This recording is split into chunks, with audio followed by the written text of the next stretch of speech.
Right, welcome back to the channel everyone. So today we're going to talk about motorcycles' character, that kind of inherent special sauce, the something that makes you look and double take at a bike when you walk out of the garage.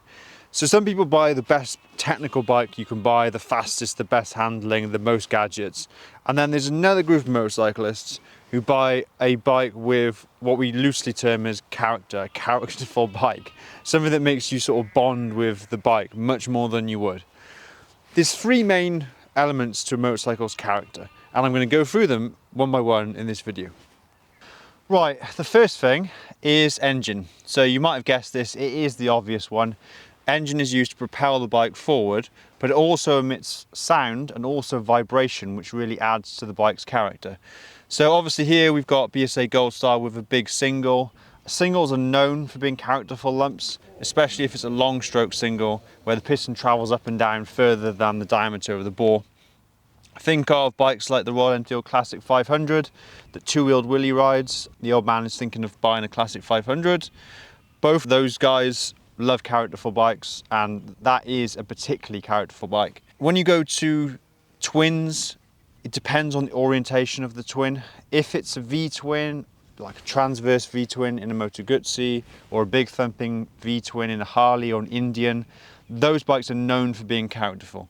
Then on the other side of the coin, you can have an array of sort of generic commuter bikes, adventure bikes that use P-twins, parallel twins.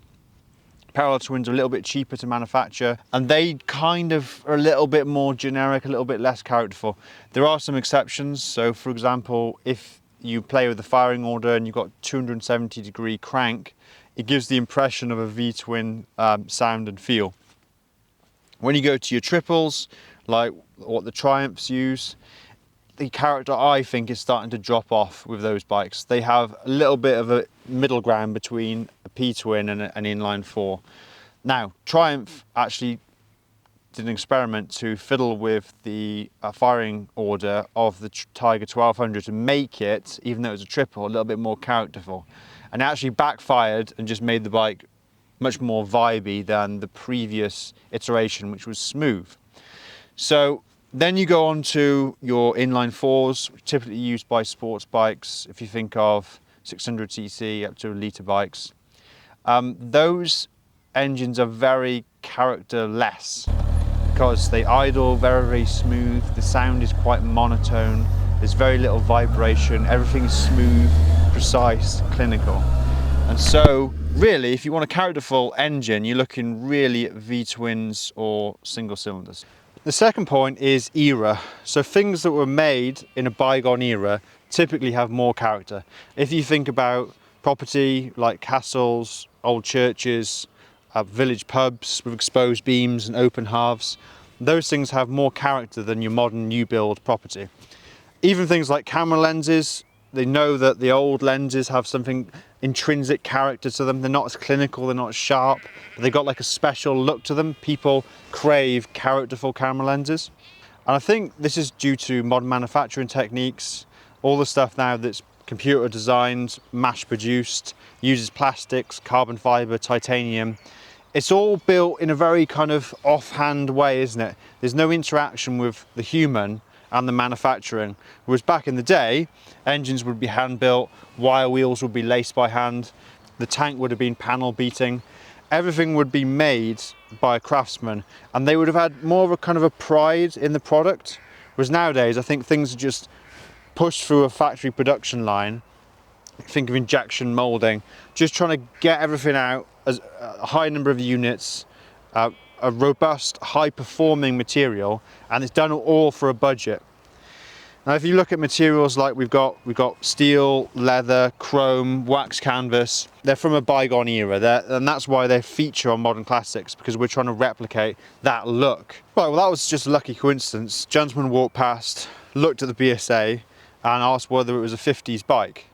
So it just shows that BSA have done their job of creating a bike with the essence and the character, which I was talking about, of an old bygone era motorcycle, but with the modern touches like the Brembo brakes, fuel injection, liquid cooling, heated grips, and a USB charger of all things. They've made it, and it is authentic, shall we say, replica. That isn't the final point though.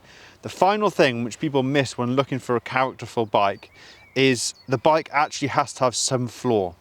And the reason for this is that the flaws and the bike not being perfect give it a human essence. The bike has some kind of humanity to it, as opposed to the perfect, clinical, efficient, well-made, high-powered tool that a lot of bikes these days, they go down that route, like adventure bikes, for example.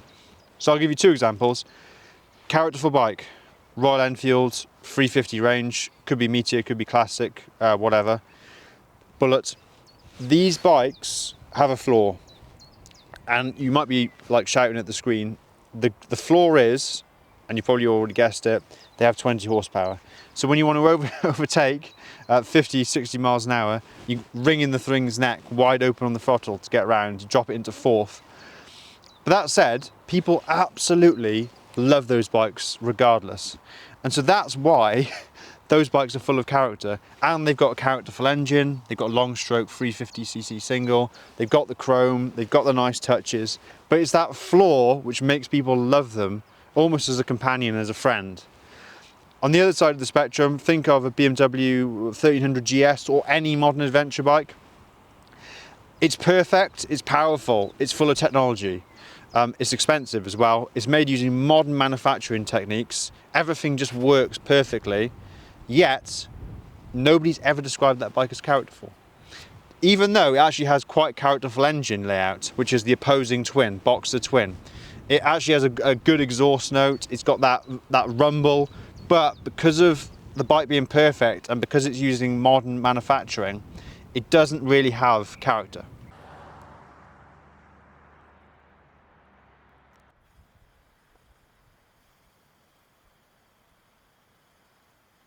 Right, thanks a lot for watching everyone. I'm going to end the video there. Let me know in the comments what you think makes a bike characterful or not, and I will see you in the next one. Thanks a lot.